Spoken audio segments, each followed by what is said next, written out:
Good morning, everyone. Welcome to Denver Museum of Nature and Science at Home. This is your 8:30 a.m. Monday morning kickstart off your week with a little bit of science webinar series focused on COVID-19. I'm Kristen Uhlenbrock. I work here at the museum. I work on a project we have called the Institute for Science and Policy, and I'm excited to be with you this morning.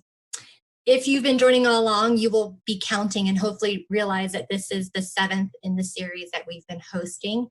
I see some familiar faces here in the chat on our Zoom webinar who've tuned in, I think, for all 7. So thank you to that loyal following. Hopefully these have been very informational to all of you.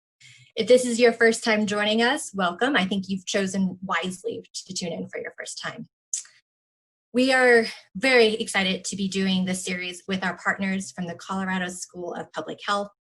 Without them, none of this would be possible. They've really been true thought leaders in all of this, and I'm really excited to have them involved all along the way. Thank you to our friends at the Colorado School of Public Health. If you've missed any of our previous episodes, you can find written recaps and recording on the Institute website. Just go to institute.dmns.org. Find a landing page there where you can kind of catch up or reread something you may have missed from the previous ones. We do have audiences joining us on 2 different platforms this morning, so I want to welcome both of you. If you're joining us on our Facebook Live platform, good morning.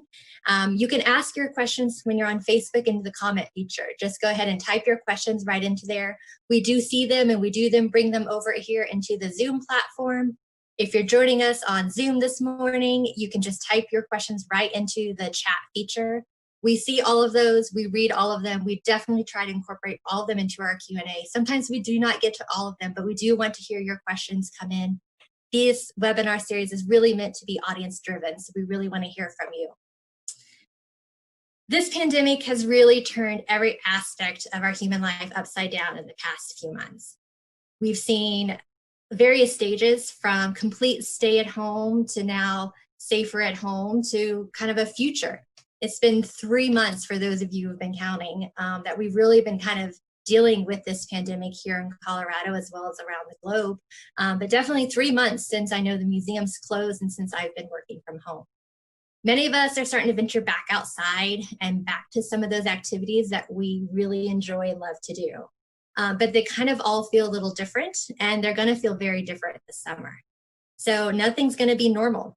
And that's the reason why we're having today's episode, which is focused on the summer of COVID-19.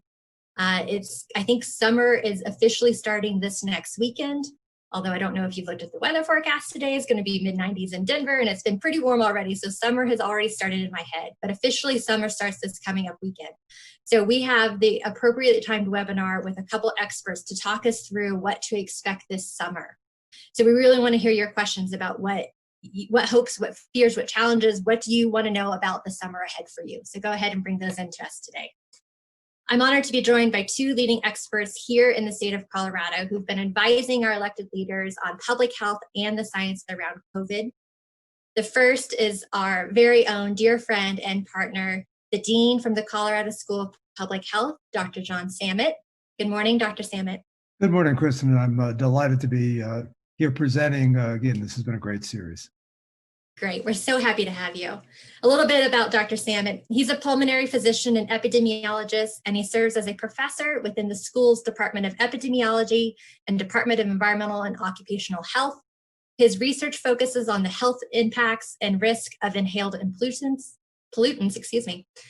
Dr. Samet received his bachelor's degree in chemistry and physics from Harvard College, a medical degree from the University of Rochester School of Medicine and Dentistry, and a master's of science degree in epidemiology from the Harvard School of Public Health. Thank you and welcome for joining me, Dr. Samet, this morning.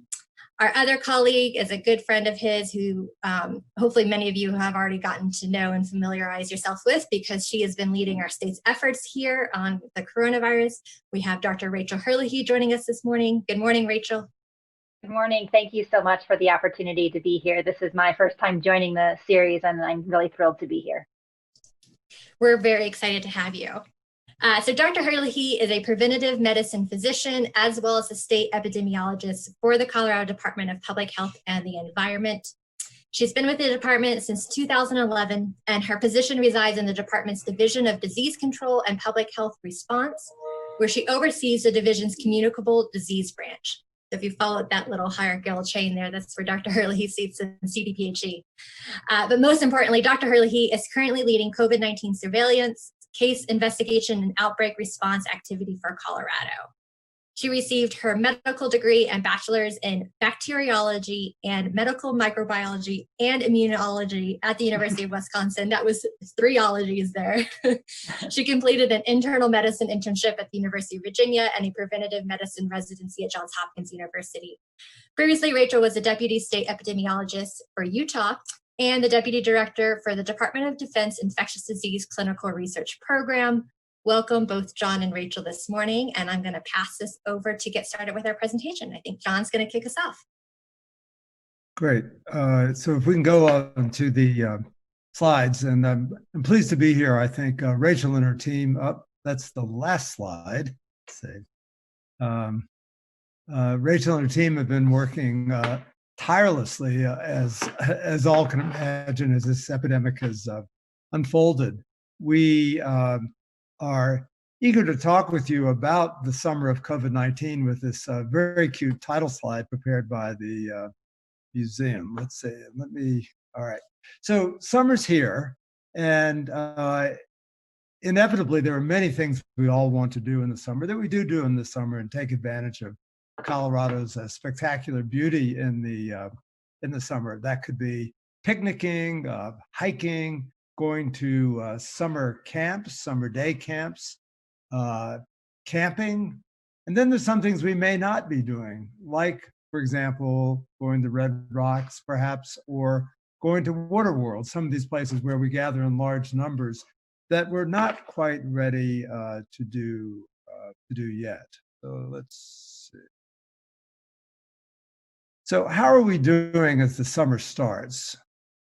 That's an important point for where we are. And if I go on to the next slide. So I'm in the right spot now. So I think for those of you who have been tracking carefully, and I'm sure that's most of you, things are going well in Colorado. And what I'm showing you on the left is a plot of the number of hospitalizations. We're tracking that to see how well we're doing. This is the number of people in hospital going down steadily. Good news. And on the right, the famous R0 number that you've probably heard about. Remember, this is the number of new infections per case. And if that number is below 1, we're holding the epidemic in check. If it's above 1, so that each person who's infected causes more than 1 case, even like 1.1 or 1.2, the epidemic will propagate. So if you follow out to the end of May, which is how far we can track that number, we're below 1.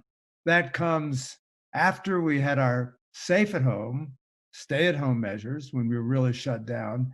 And then as we've begun to relax from the end of April on, or the start of May in many of the Denver counties.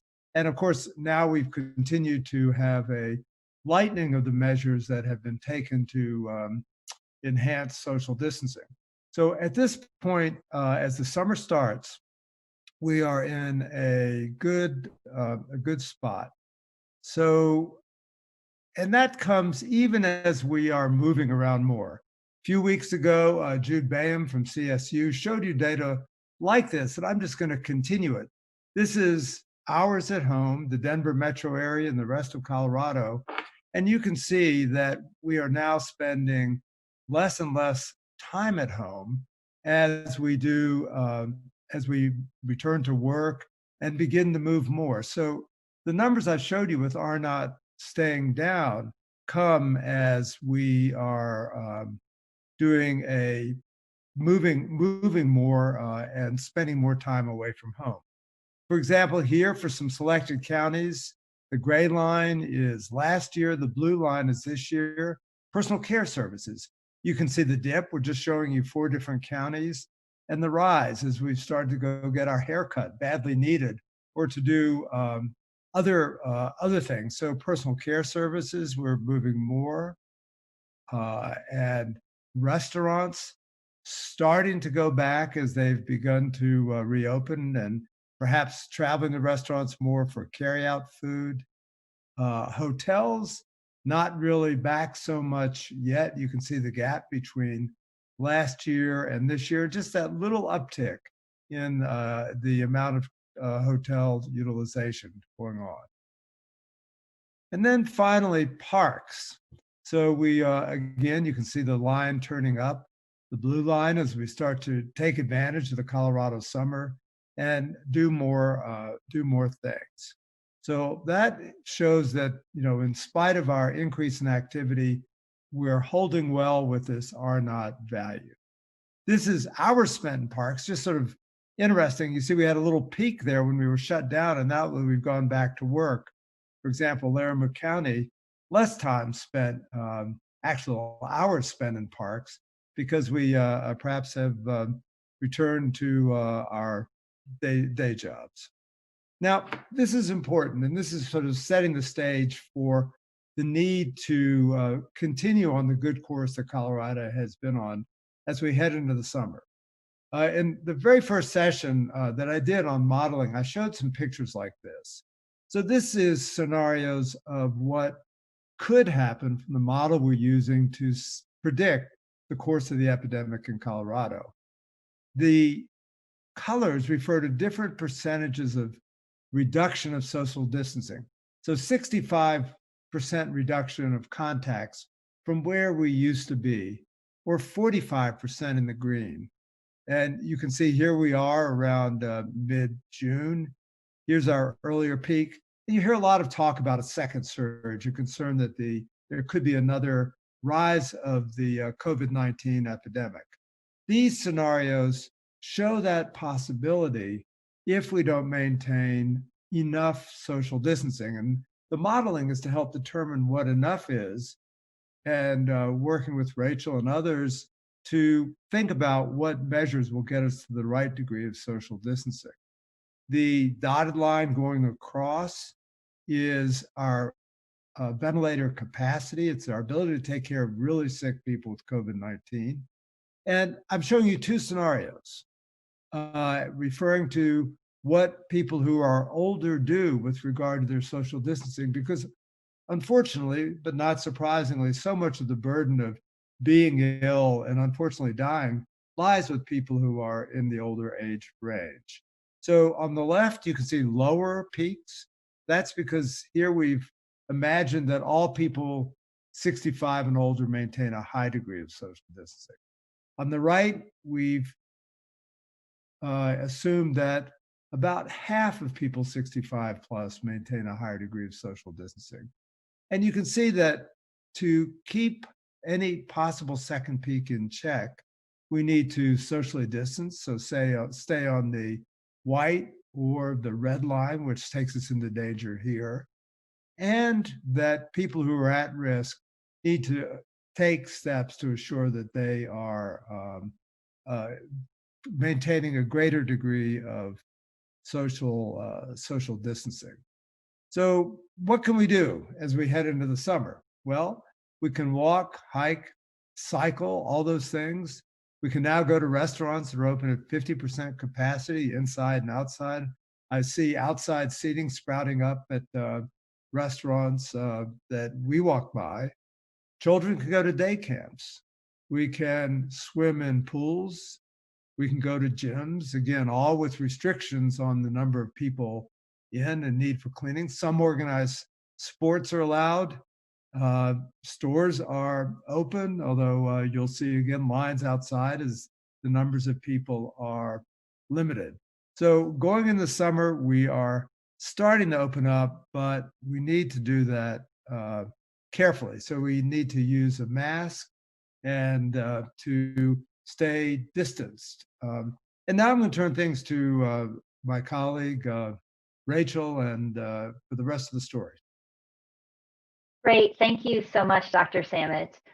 So there's really four key actions that I want to talk about here for Coloradans this summer. The first, as Dr. Samet mentioned, is practicing social distancing. And as he said, that is particularly important for older Coloradans. Next is wearing masks or cloth face coverings. Third is getting tested, and I'll talk about different scenarios where individuals should get tested. And then fourth is supporting public health investigation work.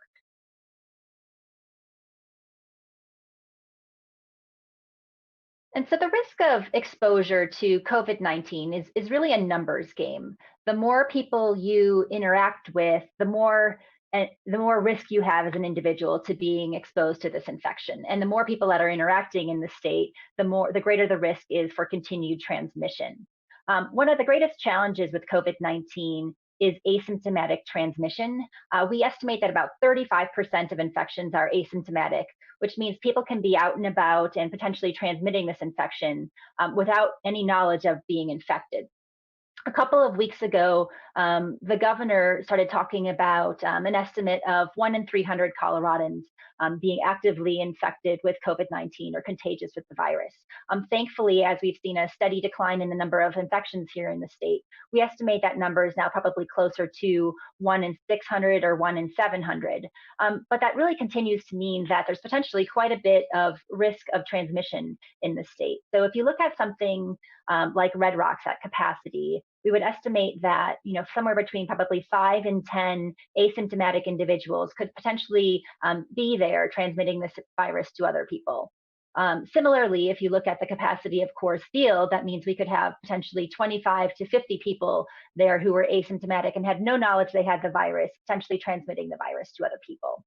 And Mile High, even greater, potentially 40 to 80 individuals without symptoms who would be actively infectious, potentially spreading the virus. And that's really why social distancing continues to be so important. So to contain COVID-19 in Colorado, we really need to have people have fewer interactions. So that might mean if you're holding a backyard barbecues this summer, it probably means fewer backyard barbecues. And it also means interacting with fewer people. So perhaps those barbecues should be a little smaller than they may have been last summer. And while you're doing all of that, of course, maintaining your 6-foot social distancing space. And next slide, let's see, is wearing masks. So also while you're practicing social distancing, it's obviously critically important to continue to wear masks or cloth face coverings. We know that masks slow the spread of the virus by containing the wearer's respiratory droplets. So for the person who is lucky enough to perhaps be someone who has an asymptomatic infection or a really mild infection, wearing a mask at the grocery store prevents that person from spreading the virus to someone else who may have a much more severe infection potentially. And if you look at that figure in the bottom right-hand corner, you can see how the mask is acting really to contain the virus and droplets there. And it's also important to not just wear masks, but to wear them correctly. So when you're wearing masks, it's important to wash hands before and after putting a face covering or mask on, to not touch the mask or face covering again until after you remove it. And this is obviously one of the challenges with children, especially young children wearing masks. So they obviously need to be properly taught how to wear a mask, and that's challenging, we know. Masks should be positioned so there's no need to adjust or otherwise touch the face frequently. If your mask becomes soiled or hard to breathe through, it's time to remove it and launder it, and washing these masks, the cloth ones, in the washing machine is just fine. It's okay to remove your mask, of course, to eat and drink, and if it's in good repair, you can continue to use it. There is a website that's been developed here in Colorado, the Colorado Mask Project, where you can purchase masks or you can make masks. There are instructions available on that website.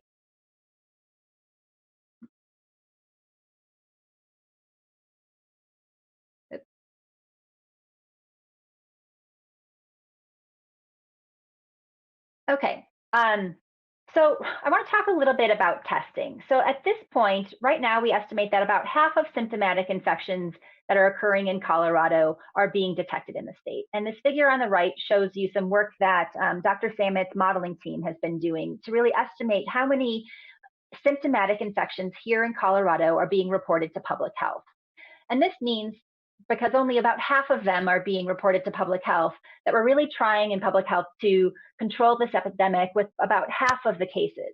So if you think about an analogy of a boat that's leaking and potentially filling with water, instead of having the opportunity to use a gallon-sized bucket, we're really trying to control the water that's coming into that boat with just a half-gallon bucket.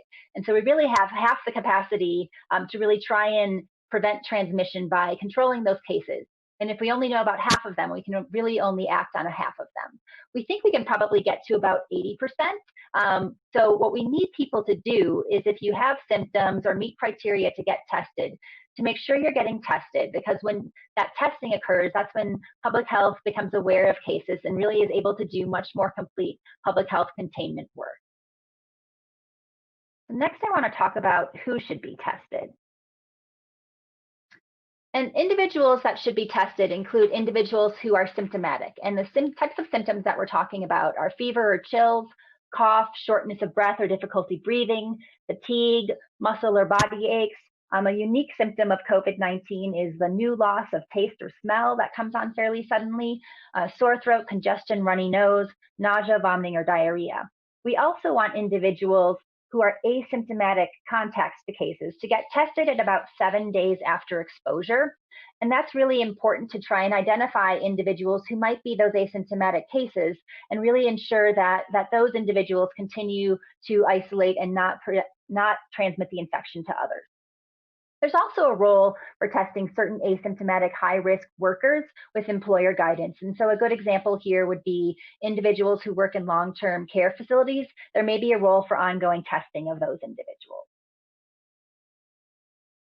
And last, I want to talk about supporting public health work. And there's really multiple opportunities for the general public to support public health work. The first thing I want to talk about is Colorado's Symptom Tracker. So you can do that. You can participate in public health work by reporting symptoms you might be experiencing to this symptom tracker. So if you go to this website that's listed here, you have the ability to report to public health symptoms that you might be experiencing. And then you receive information about what to do if it's important to be tested potentially, where to get tested. And then you can also receive information about what to do if you have certain symptoms, if those symptoms are getting worse. There's even an opportunity, if you want to receive text messages and have public health check in with you and see how your symptoms are progressing over time.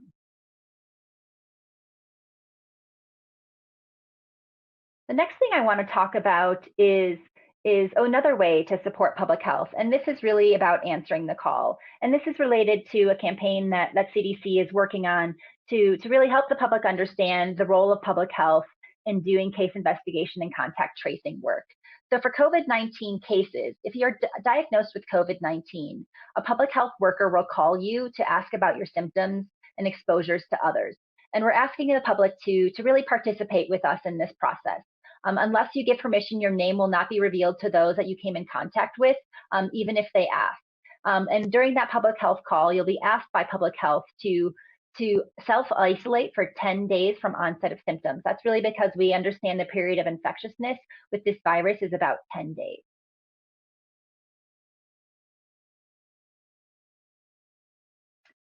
And next is answering the call if you're a contact of a case. So if you are an individual who has had contact with a confirmed case of COVID-19, you might also get a call from public health. And when we talk about contact to a case, that really typically means about being within 6 feet of a confirmed case for about 15 minutes. So if that occurs, a public health worker may call you to inform you of your exposure.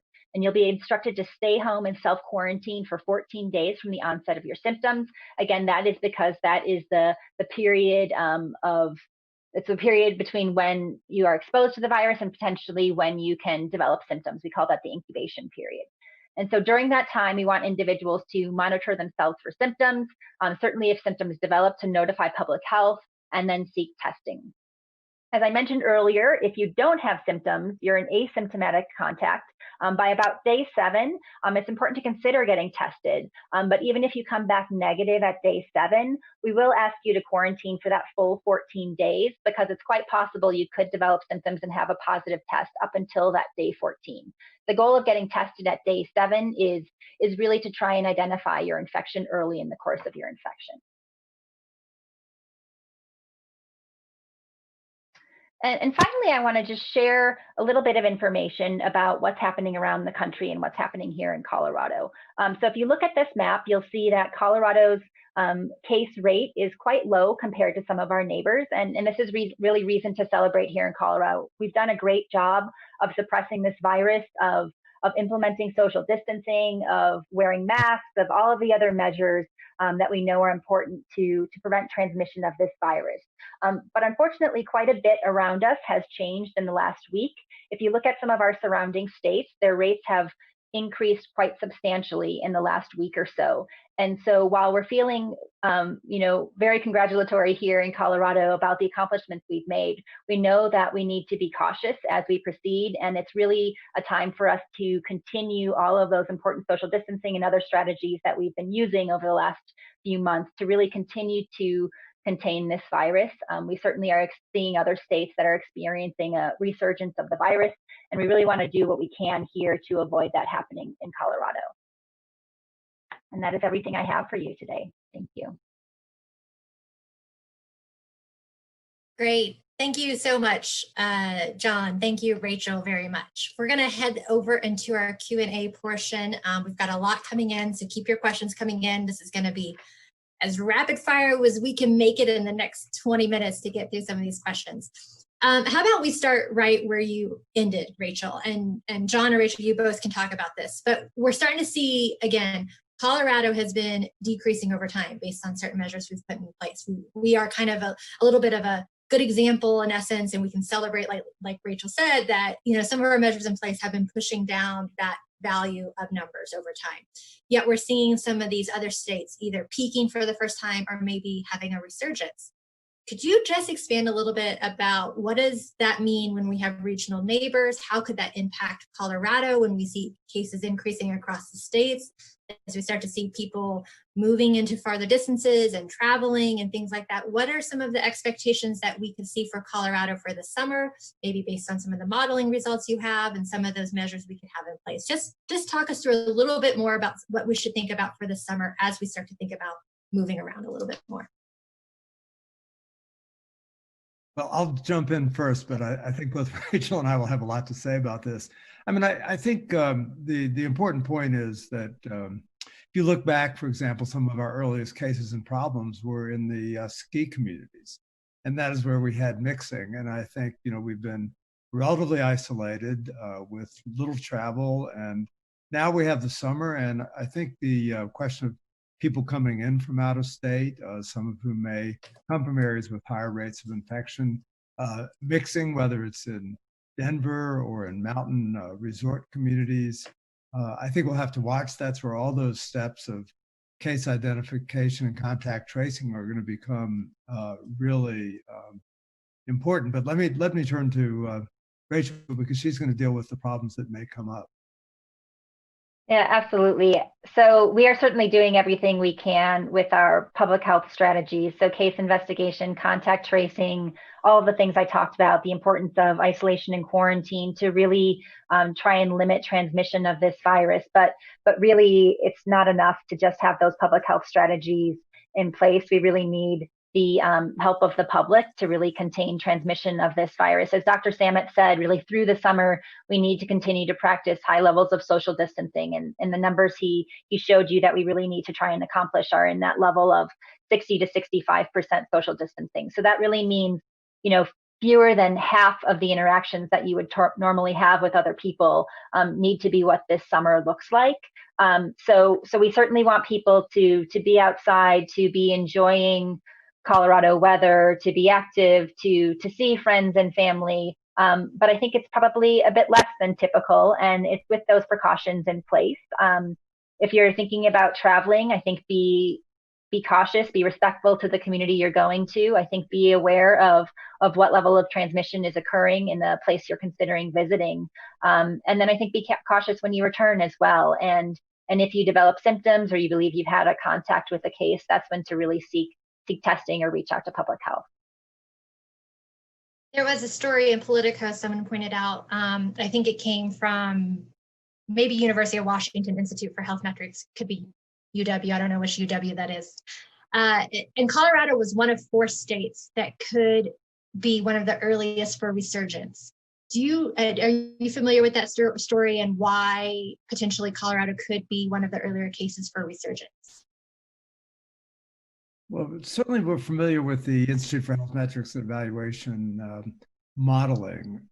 We don't necessarily always quite agree with the outputs of their model. I mean, I think right now, the plot I showed you of hospitalizations and, for example, deaths, we've really seen now a huge decline in the number of COVID-19 deaths. What happens will really depend on what we do, and of course what our visitors do. The IHME model makes some projections based on mobility as to what will happen, and I think the picture from our own modeling that's really tailored to Colorado presents probably a more favorable picture. But the biggest unknown really is what we do and what our visitors may bring to us and how we all mix. And there's I think uncertainty, and that's why we watch so carefully what everything is doing, both with our modeling and then of course all the data that CDPHE, Rachel and her colleagues accumulate and come to on a daily basis.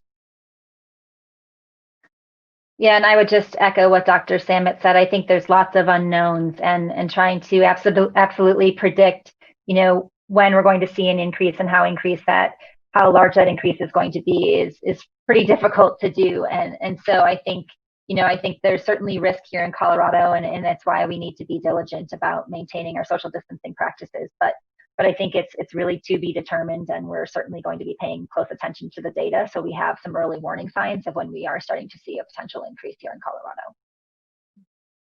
And I think, Dr. Samet, you initially had showed the R0 value and kind of our step progression down to keep that below 1. Some folks are interested in that metric of itself, and how low below 1 is good. Is it just right below 1 is a good measure for us?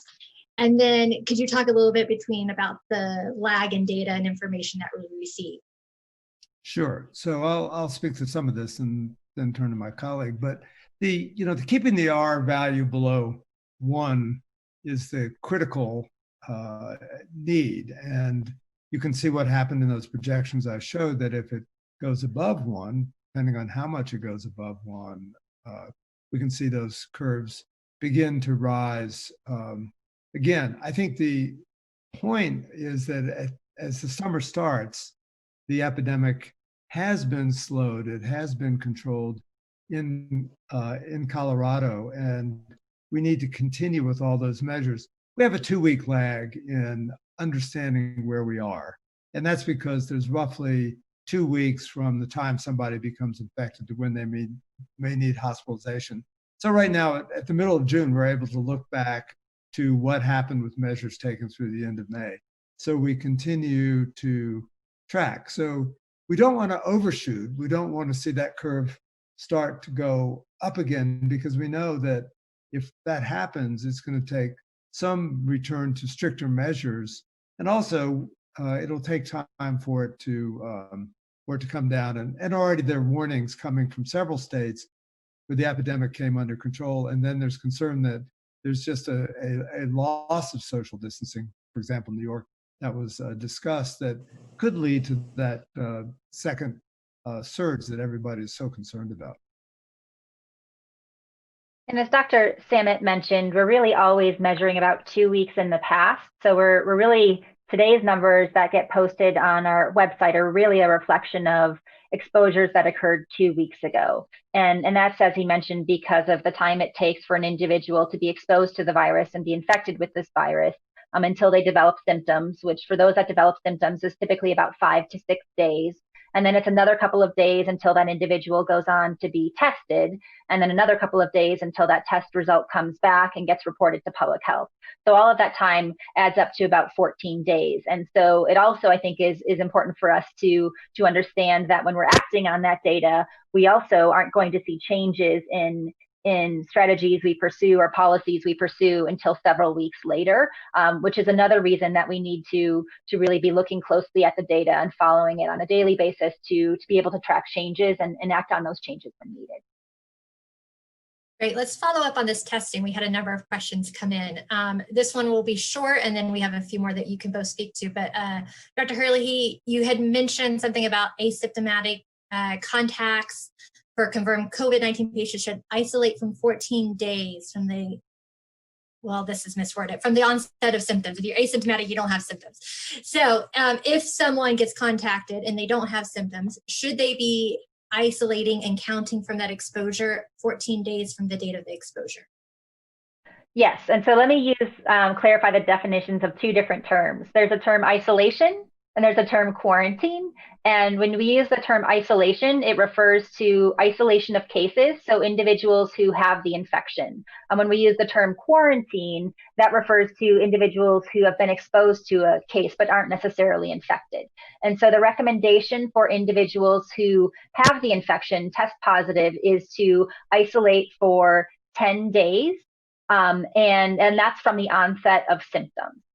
For individuals who have had an exposure, they should quarantine themselves for 14 days after when that exposure occurred.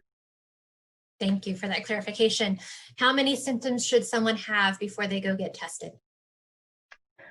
Yeah, so I think that's one of the really challenging things about this virus is it presents differently in different individuals. I mean, I think because some individuals are going to be asymptomatic, I would say I would probably have a low index of suspicion to getting tested, especially if you are worried about an exposure you may have had.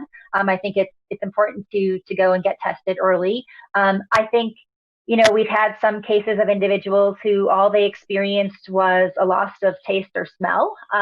So those have been some unique cases, but it's not uncommon for that to occur. And so I think we'd prefer that individuals are cautious at this period of time and seek testing. I think it'll be more challenging and more confusing as we move into the fall and we see other respiratory viruses circulating. I think it's going to be a really challenging influenza season. And I think it's another reason why it's particularly important this season for individuals to consider getting an influenza vaccine. There's going to be lots of confusion about whether or not someone has influenza or COVID or something else. And so the more flu we can prevent, the more overall respiratory illness we can prevent, I think the better off our healthcare system in Colorado will be. And where can people go get tested? Yeah, so different from community to community. I think certainly a good first start is talking to your healthcare provider. You can also go to public health websites to get information on where testing locations are. I think it really just depends on where you are in the state. Great.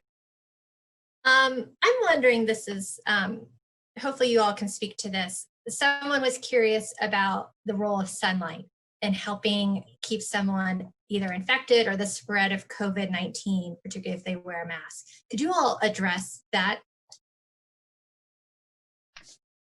Sure, I can talk a little bit. So in general, we do think that being in outdoor environments is lower risk than being in indoor environments. And there's probably a couple of reasons. The first would be that it's generally easier to spread out in outdoor environments to really maintain that social distancing, that minimum of 6 feet between individuals. The second is that we know that the primary route of transmission of this virus is respiratory droplets. And in an outdoor environment, even with very light wind, those respiratory droplets are more likely to be rapidly dispersed and be diluted. And so you'll see a decreased risk of transmission from person to person. And then the other thing about the outdoor environment is extremes of temperature. Certainly it's going to be a really hot day in Colorado today. And also sunlight, so UV light, as was mentioned. So I think there's a number of reasons that being in the outdoors is generally potentially lower risk than being in an indoor environment. I don't know, Dr. Samet, if there's anything you would add to that.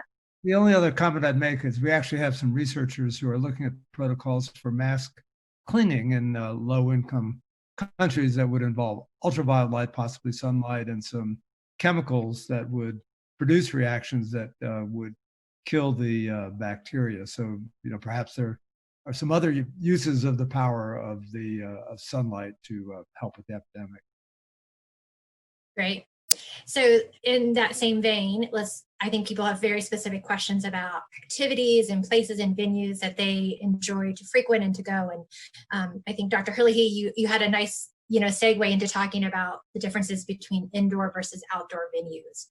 I'm wondering if you all could speak to a little bit of that. We had questions about the reopening of churches and what precautions things such as churches should take place, especially those that accommodate often older populations, those over 65.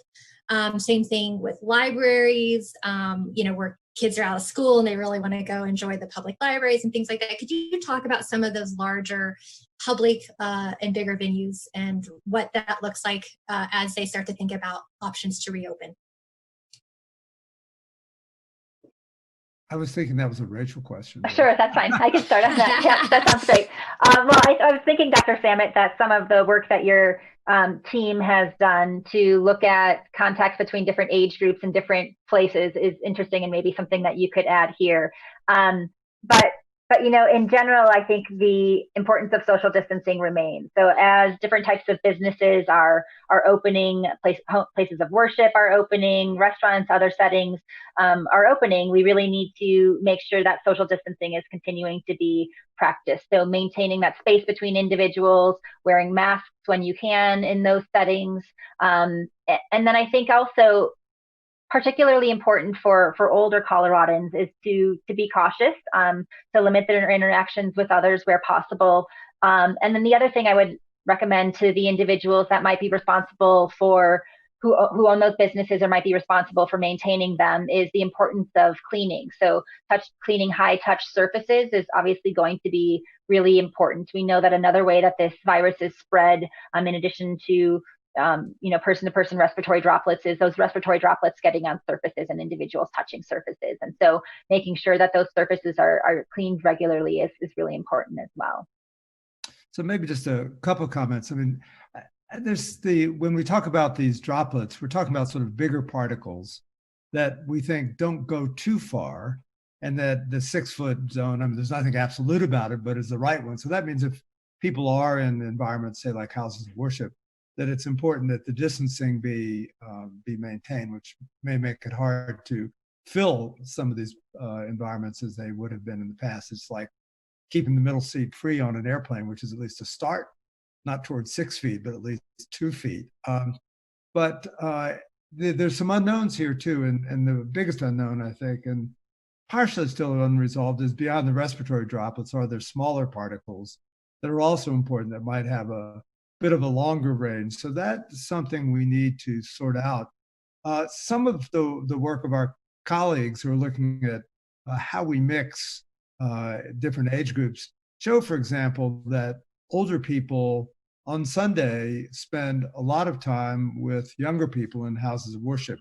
So there are places where we mix, and there's no surprise there. And so people, as they make decisions about where they're going to go, should think about how much mixing might go on and whether it's really possible in different environments to adhere to these physical distancing, these distancing measures that are going to be so important for protection. I think Dr. Samet made a really good point there, which is that, as we look at maintaining social distancing, there are some places we have to go. Some people have to go to work. Some kids have to go to childcare. We have to go to the grocery store, right? So it's thinking about those contacts with others that are not necessarily requirements. And if you're thinking about how to modify your behavior and decrease your risk, it's probably starting with some of those things that aren't absolute requirements. We obviously want people to be active and see family and friends, but some of those social interactions might be a place to modify your behavior a bit more than those other things that you're obligated or required to do on a daily basis or weekly basis. So could you talk about, or both of you, the impact that we're potentially going to see from the demonstrations and protests, and or steps that people who are participating can take to make sure that they are not contacting COVID or helping the spread of the virus right now? Yeah, absolutely. So we certainly know that when individuals are gathered together, as I mentioned in my slides, and gathered in large numbers, that's when there really is potentially a risk of transmission. And we absolutely want people to be able to express themselves and to protest. And I think it's just about making sure that that is being done in as safe a manner as possible. So certainly maintaining social distancing when possible, wearing masks, and then for individuals that have attended protests, Denver's leadership, so public health leadership and the mayor's office have recommended that individuals who've been at the protest get tested. The ideal time to do that is probably about a week after attendance. As I mentioned, the same, criteria that we would use for asymptomatic contacts of cases. So consider getting tested to make sure that you're not an asymptomatic carrier of this virus and potentially spreading it to others. We are certainly paying close attention to the data. As I mentioned earlier, there is about a 2-week lag from the time of exposure until that data gets reported to public health. And at this point, we're not seeing increases that we could potentially attribute to protests that have occurred in Colorado. But we certainly know that anytime people gather, that there is potential for increased risk of transmission. Dr. Samet, did you have anything to add? If not, we can take maybe one more final overarching question. Why don't we go with one more question? Great, let's go with one more question. We are coming up on our time, and like always, we never get to answer all these. They are great, so keep them coming in. We'll maybe try to see if our speakers have some time to follow them up in our written recap. But we've had a lot of questions come in, and I don't think we specifically in general talked about the age population of young children a little bit here and there. And we often have been focusing on kind of the older populations.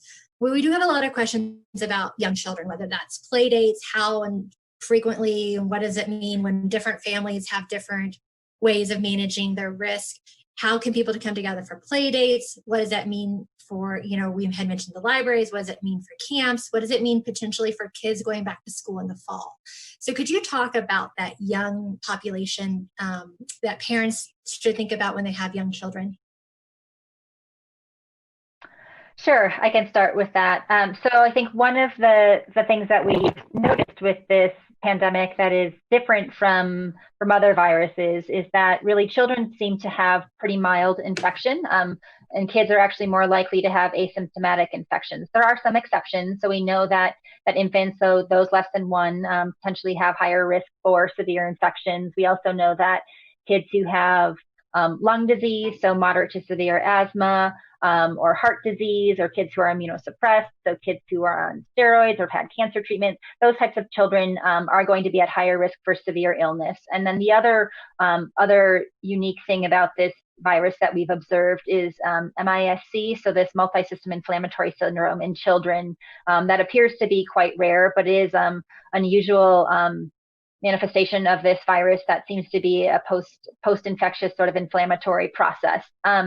So with all of that said, I think in general, kids are at lower risk than older populations. And I think we're still really learning more about their role in transmitting this virus to others. I think as far as play dates and interacting with others, I think it's probably the same rules that you use for your entire family. I think it's probably limiting the number of interactions. So I think perhaps one strategy would be to pick a couple of kids or small groups for your children to interact with. And not necessarily a new friend every single day, but trying to limit those interactions to really, I think, limit the risk of transmission between households that's occurring in the state. And I think as far as school goes, I think there are still lots of unknowns. I know that our school districts around the state are doing lots of work planning for a variety of scenarios. I think there's certainly a potential that we could see increased transmission in the fall. And so our schools are going to need to be prepared for that. And school could look different going forward than it has in the past. We're certainly hopeful that we can get kids back in school. But in general, our normal is going to be pretty different than it has been until we have a vaccine or other treatment for this virus that allows us to sort of go back to normal. So I think lots of work being done to prepare for our new normal, prepare for schools, and really get ready for the fall. Just one comment. I mean, children have long been sort of introducers of infections in the households as they mix at school. And in terms of interactions with others, older people, perhaps either their parents or their grandparents, I think that's where we really want, in part, to think about the strategies that will minimize risk as children begin to mix in groups in schools. Inevitably, probably some of them will bring infection home. And then I think the question would be how to protect the households and the broader extended networks, particularly as they reach to older people in the at-risk age range. And I think we'll have to think through how to best manage those risks as we head into the opening of school and the fall, which I think, as Dr. Herlihy has pointed out, could be a much more challenging time in so many respects than where we are now as summer starts. Absolutely. Thank you both so much. I think I would love to have both of you back on here a little bit later this summer. I think having these thoughts of retrospectively looking at just our unfolding of information and policies and procedures and behaviors and science as we go along is really useful for us because this is very new. This is very all-encompassing of every individual here in our communities. So I think it's great to, if we can maybe have you back on a little bit later this summer, just to take a retrospective look as well as a future look of how do we manage this. Thank you very much both for your time today. This was excellent. We, of course, did not get to all of our questions as promised, but there was a lot of great ones. So you guys sparked a lot of interesting thoughts there. Thank you to everyone who tuned in today. Hopefully you've been enjoying this series. It's going to be continuing. We've got some exciting talks potentially lined up here for the rest of June and into July, thinking about kind of myths and misinformation, and how do we cope through some of that information that's coming at us from all different directions, and how do we go to what the science says and what is known. Maybe thinking about ethics of the COVID-19, as well as kind of some of the racial disparities that's happening with this public health crisis. Thank you for joining in. We'll be here next Monday at 8:30 as well. Keep an outlook in your inbox for the link to join and to tune in. If you haven't signed up for our mailing list, please go ahead and do that. That's on the Institute's website. That way you can stay up to date with the future recordings, as well as information on the past ones as well. We kind of try to keep you guys updated on a weekly basis of what's going on. Thank you to our partners, the Colorado School of Public Health.